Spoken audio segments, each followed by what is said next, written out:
Hey everyone, in this video, I'm going to show you on how to check national address in Absher. So let's start with the first one, which is to visit the Absher website. So you can just search for absher.sa or open the Absher mobile application. From there, just log in with your national ID and password, and then navigate to the main dashboard where you will see the various services or categories. Next up is navigate to National Address Service.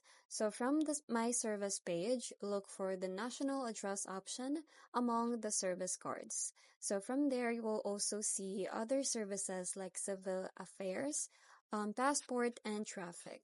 So just click on the National Address to proceed. Next up is view your national address details.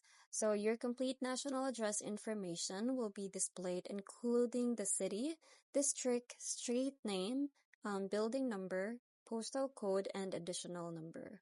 So just review all the details carefully to ensure that they are accurate and up to date. Next is verify address on the map. So the platform shows you the registered address location on an interactive map with a pin marking the exact position.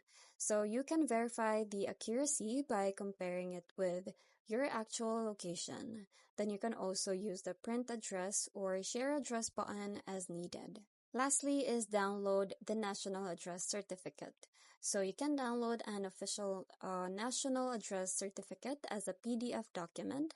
Now, this certificate includes a QR code for your verification, official government header, and all your address details in the formal format suitable for official use. So that's pretty much it. I hope you find this video helpful. Thanks for watching, and I'll see you in my next one. Bye!